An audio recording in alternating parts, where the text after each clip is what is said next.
Realmente un lujo tenerte acá, Toyo Teófilo Javier Medina, un amigazo de Concepción, fue un compañero en esos, hace 20 años cuando estuve allá, hicimos trabajo juntos, es un soñador, amante de la cultura, historiador, y también recuerdo que había plantado 2 hectáreas de trébol. Hay un documental hecho con él en su predio, Camino a Orqueta. ¿Era? Camino a Orqueta. Camino a Orqueta.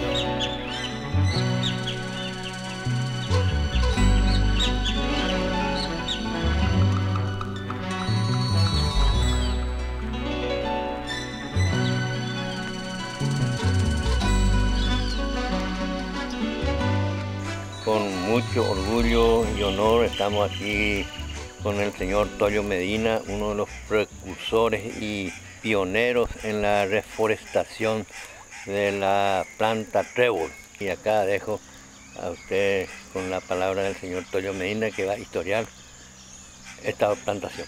Por aquella época, en el año 91, 92, 93, se observaba aquí en el departamento de Concepción una campaña de deforestación masiva y sobre todo el trébol que se traía más al norte de Aquidauán.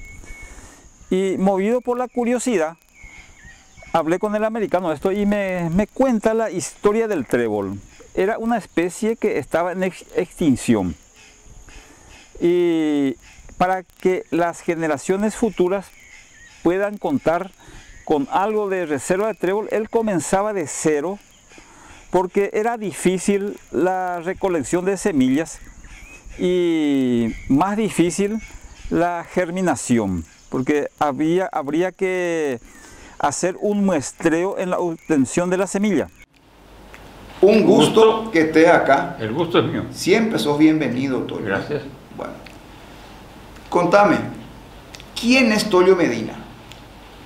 Y yo soy el hermano menor de entre seis hermanos. Nacido en Concepción un 3 de noviembre de 1940. Hasta mucho tiempo no pude festejar mi cumpleaños, porque tenía vergüenza. Sin embargo, ahora ya quiero disfrutar mi vejez. Qué coincidencia, causalidad. 3 de noviembre, tu cumpleaños. 3 de noviembre del año 90 se fundó Ecocultura. 3 de noviembre. Acá estaban Augusto Roa Bastos, Nicolás Pérez González, Agustín Barbosa, Oscar Cardoso Ocampo y Oscar Nelson Zafán. Desconocidos, ¿eh? Todos. Todos. Todos. Concepción, ¿recordás lo que hicimos estando en Concepción? Ecocultura, sí. 2004 a 2006. ¿Qué te acordás? Recordamos, entre tantas cosas, cuando fuimos un 6 de enero a festejar la fiesta de los Cambas. Sí, señor. No sé si guardaste. Claro, está publicado ya. Todo esto que estaba hablando contigo va a estar recreado con lo que grabamos. Sí, me acuerdo, el 6 de enero, el Santo Negro. El Santo Negro. Sí. Era toda una algarabía. Sí. Fiesta profana. Y el cura párroco de aquel entonces puso como condición de que vendría a la fiesta patronal con tal de que no aparezcan estos disfraces. Y se habló con el comisario dio su palabra que no iba a permitir que vinieran los disfrazados. Pero al final, cuando el sacerdote terminó la misa, ya es una invasión de disfraces o cambaranga. Entonces el sacerdote le manda a llamar al comisario y le increpa por esto. Por no haber cumplido. Por no haber cumplido la palabra. Entonces el otro sienta su sentencia y dice: mire, padre, cada chancho en su estaca, yo en mi comisaría y usted en su iglesia. Eso se debe a la frase de un personaje muy célebre acá de Belén, que fue comisario, cuyo nombre voy a omitir porque algunos lo han de recordar todavía, pero yo lo omito. Y hasta mucho tiempo quedó como una sentencia: cada chancho en su estaca.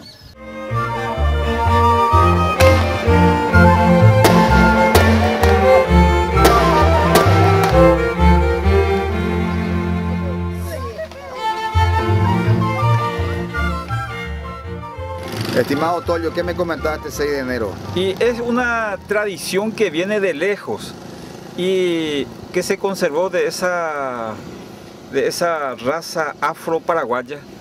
¿Sabías vos que según ese libro de René Ferrer de Arréllaga, los negros fueron a poblar el Valle del Tebegó? Y con la promesa de que si ellos defendían, vendrían a poblar esta zona de Belén, Requejo. Y desde aquel entonces, del año 1790 más o menos, se conserva esta tradición de festejar el Santo Rey de los Cambas, y que a través de los años fue tomando más auge, más popularidad esta religiosidad. En realidad es una fiesta profana, porque dicen que en el santoral no existe el Santo Rey propiamente dicho. Pero acumula, te darás cuenta que al principio hay poca gente, pero con el trayecto se va a ir sumando más creyentes, se irán sumando a esta pequeña procesión. Después tenemos otros amigos también imborrables, como Javier Coronel, que seguimos en contacto. Él también allá me ayudó mucho, y de Oli, por supuesto, imposible olvidarme de Oli. Y justamente Javier Coronel me pasó su número. Gracias a eso llegamos hasta acá. Estamos en contacto. Sí. Bueno, háblame un poco de Alfredo Medina. Alfredo Medina es el segundo de 11 hermanos que en 1906 se incorporó a las fuerzas revolucionarias encabezadas aquella guerra civil que derrocó al gobierno de Benigno Ferreira. ¿De qué año me estabas hablando? 1908, 1900. Él egresó en el año 1906 en esa efímera escuela militar que fue formada, que duró solamente 2 años. Entre sus compañeros, el único que llegó a la guerra de Chaco fue el coronel Brizuela, de su promoción. De esto no hay registro ahí en el comando en jefe, no hay nada. Ya busqué bastante. Y un aciago día 6 de junio de 1913, un teniente Rogelio Godoy lo acribilló. Estaban festejando el cumpleaños del Norberto Morinio, ahí diagonal a la 4ª división, era el casino. Y mezcló bebidas y se emborrachó muy grande. Y se puso agresivo. Se puso agresivo.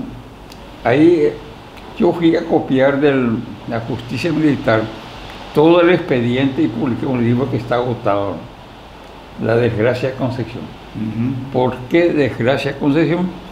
Porque en el lenguaje pueblerino, cuando sucedía una muerte así, se decía una desgracia. Era una historia olvidada. Fue tergiversada con el correr del tiempo. Entonces yo fui directamente a la justicia militar y encontré todas las copias, 1500 páginas. Muchos, Mucho. Escrito a mano. A mano. No había máquina de escribir. Claro. Ese fue el principio.